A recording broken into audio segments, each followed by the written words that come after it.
Start this recording and about Create with Code, Unit 2, Lesson 2.1, Player Position. And this is going to be just an overview as I talk about some of the things that you will have done through this lesson. I will kind of go through everything, but really quickly and mainly just cover the things that might have caught you up. So ideally, you will have gone through the lessons with Carl. And I will just kind of be sweeping up along the way to help those of you that might have gotten stuck on things. I do want to make sure that you remember to delete the sample scenes.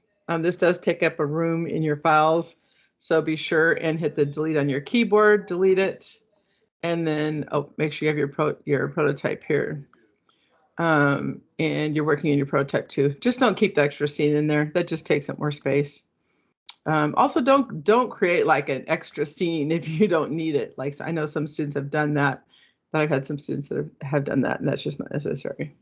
So some of the first things that you do after you've got everything down from the store and in here is you're going to be adding some features to your screen. You're going to grab a human. I'm going to do this really quickly. So I'm just going to grab a human and put him on my scene. I'm gonna put him in the position up here, over here in this area here, of just in my 0, 0, and 0. So mainly the key thing is making sure that he's in your play window right in this area here. So making sure that you can still see him in the play area. That's why I put him at 0, 0, 0. Mainly Y, for sure, make sure that Y is on the 0 because it means that he's standing on the ground. The X position is not as important because you're going to be moving them side to side on the X. The Z position is fairly important because again, you want him to be in bounds in your game. So you can put him ahead of the 0 if you want to a little bit, but I would say keeping him safely in the Y0 and Z0 is probably pretty important. I'm also going to rename him, so don't forget to rename him to player. Now, I'm going to tell you, if you didn't start off by naming him capital P player, you're going to want to pay attention to that later when you get going in your code, because that could be one thing that catches you up here. So pay attention to if you have a capital P player or lowercase p player, because later on in this code, you're going to need to pay attention to how you've named him player. In all of your games, that's one thing that can mess you up, is if you're referring to something in the different uppercase or lowercase.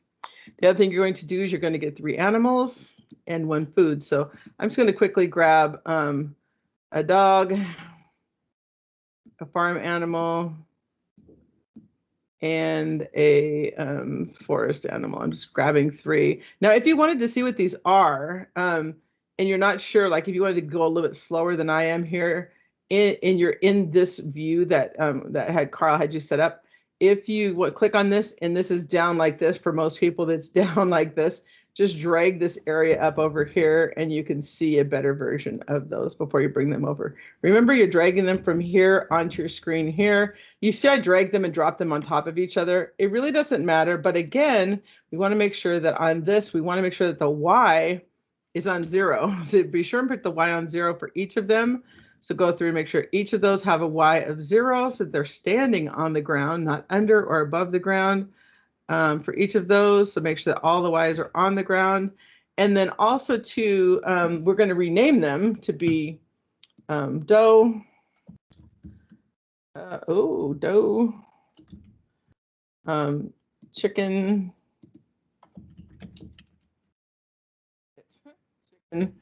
And dog. So I have real simple names. They're all 3 there. So I tried to get in the habit of using capital names for my elements in the game, the elements here. So I've got all 3 of those in here. Again, if I wanted to, I can change the X if I wanted to move them side to side, or even the Z, but I'm not going to worry about those at the moment because that's going to get changed according to how the game is played. So I'm not worried about those elements. One more thing that I'm going to add to this is food. So I'm going to go ahead and grab a food. That's one of the things we're going to use first. I'm going to grab, let's do the fish. Let's go ahead and grab the fish. Now, one thing about the fish is You don't want this to be at the Y of 0 for sure. You definitely don't want this to be Y0, because if you did that, it might go under the feet of the animals. Then the feet, they might just walk right over it, and they might not get. It might not make them disappear. So when you're firing these at the animals, you want them to be able to eat it, and if it's between their legs or under their feet, then it's not going to be too good. So pay attention to the height of this in reference to the animals. Make sure it's not too high. Make sure you don't want to go too high because it would go over the heads of them, but not too low either. So pay attention to that. This right here is probably about a good height. So that is at 0.9. I'm going to just do 0.75 will be good for me. Again, my position left and right is not, I'm not too worried about that. Again, I could kind of roll around this if I needed to see differently. I'm going to call this food. All right, so that is where I'm at with that. So I have my elements on the screen. And so that is, so far I'm in the assignment from 2.1 down to number 3. Next, I'm going to create my first script down here. So let's go ahead and minimize all of this. I'm going to create a folder for my scripts as usual in my assets. And I'm going to create my player controller. So like before, we've done this before. We're going to create our scripts for player controller. So remember, you have to create it while it's still blue on your screen. So player controller. So if for some reason you get an error saying it's not a monotype, it's because this, you've renamed it after you started, and this is not matching the class. And you either have to start again or open it up and make sure that the class matches the name. Either way, I'm going to make sure that I add this into my player. So I can either drag it up to my player, I can drag it over and drop it right there, and it'll go into my player. So I had my player open here in the hierarchy, and I just dragged it and put it into the inspector of my player. So I have this in my player, the player now, make sure that this is in here. And then I'm going to start to work on this. Looking at the time of this video, I think I could do a little bit more with this before let's go ahead and finish this one out. I don't like to do too long of videos at once. So I'm going to go ahead and open up the script here. And in our player controller, so just remember, when we create variables, the variables always go within the class. At the beginning of the class, before the start, it has to be inside this class. So remember that, it has to go inside the class. So inside the curly bracket of the class and before the start. So that's where we put all of our variables so they're easy to find. And we'll have multiple variables that are all going to go here together. So in the assignment, it doesn't look like that's where it's going. It kind of looks like he's putting the variable down here, but that's not where it goes. It goes up here. So we're going to put a public. And I always let the program write the code for you, because that way you don't spell it wrong, you don't use the wrong case. So I just type the letter F, it goes to float. I'm just going to go ahead and enter on my keyboard, and it's going to type it for me. And then now, so it's a public float, and I'm going to give it a name of horizontal input. It doesn't know what the name is, so I do have to type this out myself. So if I type it wrong, it's fine, because it's just the name that I'm using. If I type it wrong, I have to continue to type it wrong, though. So horizontal input, that's a long name. If it were me writing this, I probably would have given it a shorter name, less likely for me to type it wrong. So there's the name there. I'm going to use this again. So if you saw I selected it, I'm going to copy that so that down in my update, I can use that. So I just copied and pasted it down here. So I did not spell it wrong down below. And I'm going to say down in the void update. So every frame that the game plays, I'm going to tell it what horizontal input is equal to. Now, if you remember right, in our game player, so looking back here, in the edit, we had where the inputs were. We could get what those inputs are, and we're going to actually tell it if you see inputs are down, inputs here, right there, I'm gonna say input dot get axis. So remember the get axis. So we're going to tell it which axis we're going to go on. Is it X, Y, Z?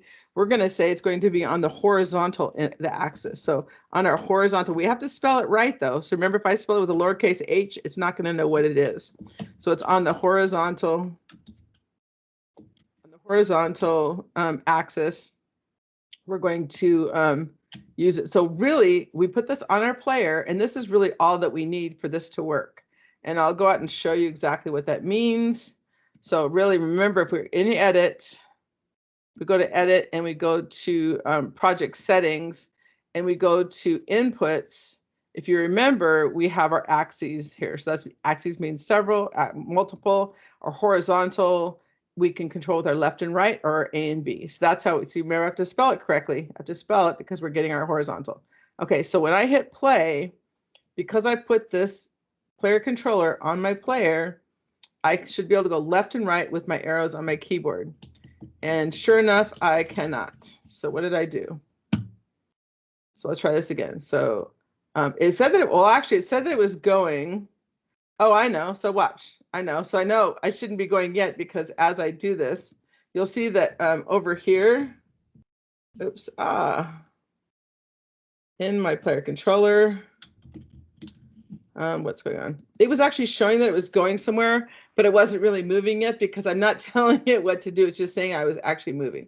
So if I go here, you'll see this horizontal input. There's a 0 here, and there's not really anything else that's controlling it, which we don't usually put a number in there, but we do need to tell it like how fast to move left and right. So we need to be able to say, hey, we're just basically standing still. It's not really saying, what am I going to do? You're just standing there. We're not saying, you know, which way to go or how fast. So let's go back to our code, and we're going to add in some more variables here. We need to add in a speed, and we're also going to tell it like what that means, what that's going to go, like how does that mean, like which way we're going to go, because basically we're just saying you're just there, right? So we're going to add in our public float, and we're going to give it a speed. So we could call this really anything, but we're calling it the variable name of speed, and we're going to give it, I'm actually going to give it a bigger number than what he says in there because I want my guy to go faster. I'm going to give it 20. And in this down here, I'm going to say, what does this mean? So every time I hit my horizontal inputs, I'm going to transform my location. So transform and translate my location. So I'm going to transform, translate where my position is, and I want to translate that into a new vector 3. So a vector 3 right and negative right. Yep. So right and negative right. And I'm going to go multiply that by the horizontal input that we just created. Oops, I didn't mean to roll that. Sorry, you guys. Times the horizontal input, and then times per second. So 1 frame per second is really slow. So times dot delta, times dot delta is 1 second. So we have to remember that when time dot delta time is 1 second. No, I said that wrong just a second ago. Time dot delta time means 1 second. We have to remember this one. We're going to use this in our code in C#. Time dot delta time means 1 second, but we're going to multiply that times speed. So I think we looked at that when we were working with the car. So now we have our, let me make this bigger. So we have our transform, translate. We're gonna transform the position of the player, left and right and negative right, using our horizontal inputs per second times the speed. Let me go ahead and end that line of code and save that, and let's go back to our game.